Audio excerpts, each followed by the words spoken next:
Alicias Gérard de Mer, en occitan, puisque votre livre Rescontres alades est un titre en occitan.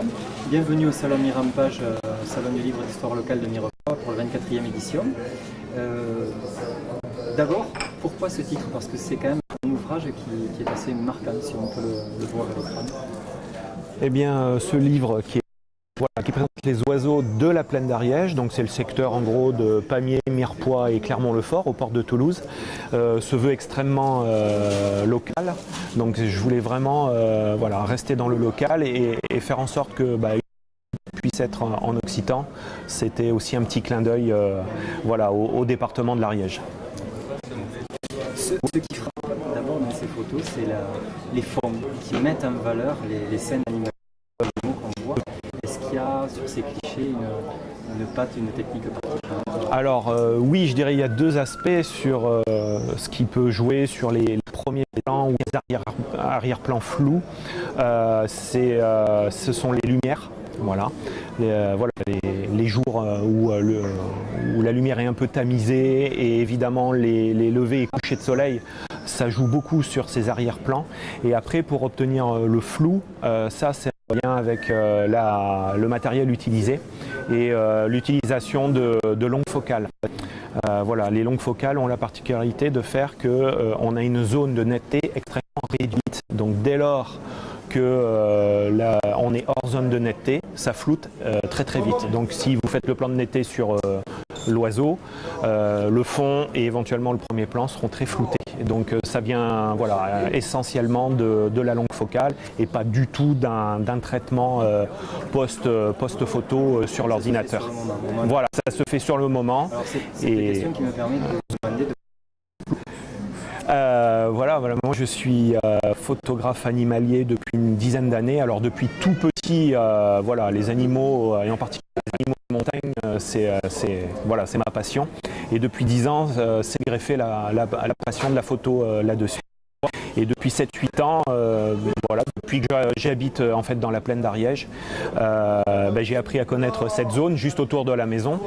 Et du coup, j'ai découvert des espèces. J'ai voulu faire aussi découvrir des espèces les plus rares aux plus fréquentes.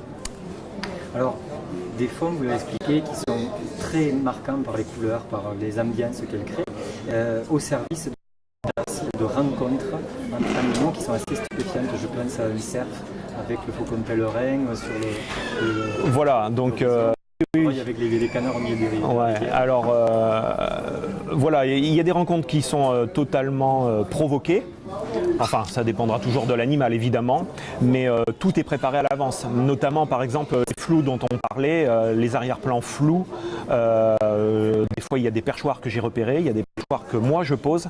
Donc tout est fait pour savoir qu'à tel moment de la journée, les arrière-plans seront vraiment sympas, quoi. Et voilà, donc il y a effectivement une grosse part de reconnaissance. C'est la photo sans que l'élément vraiment terminal de la prise de vue. Il y a beaucoup de repérage et ça, il y en a pas mal qui oublient.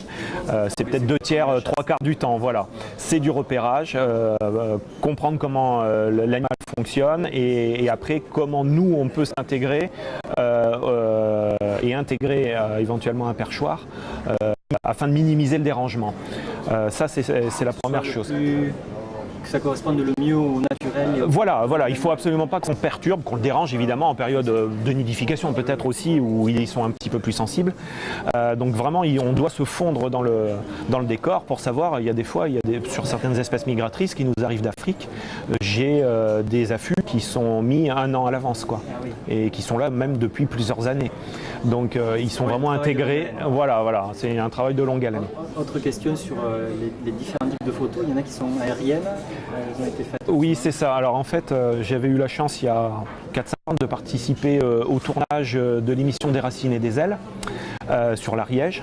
Et donc moi j'avais en charge les prises de vue des oiseaux évidemment, mais j'avais fait la rencontre des pilotes du LM qui avaient emmené à l'époque les caméramans. Le drone n'était pas encore trop répandu à l'époque et j'avais vu les prises de vue vue du ciel. Et bon, je m'étais dit, le jour où je sors le livre, et il faudra faire quelques petites photos de paysages.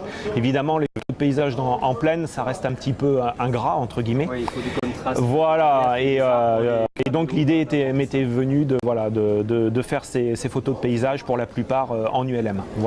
Découvrir un peu. Quelques mots sur les dessins.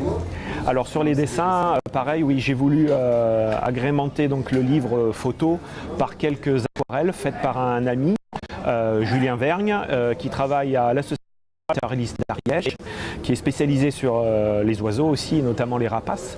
Et du coup, on travaille depuis quelques années ensemble aussi lorsque j'écris des articles pour la presse.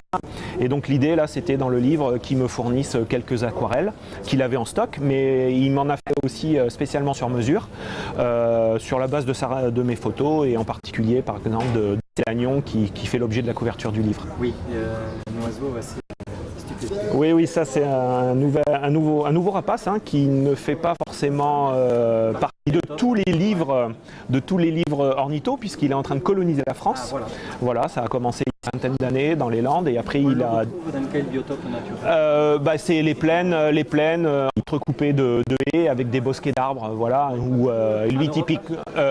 Donc il est africain à la base. Oui, voilà. Donc il y a 40 ans, il a passé la Méditerranée, il a été au Portugal, puis Espagne, et il y a 20 ans, par le Pays Basque, il est passé en France dans les Landes. Et depuis, il diffuse au pied des Pyrénées, et maintenant on le trouve nicheur dans le département du Nord. Donc c'est un oiseau qui chez nous, du fait du réchauffement climatique. Ouais. Voilà. Une dernière question, donc des photos au service d'un objectif.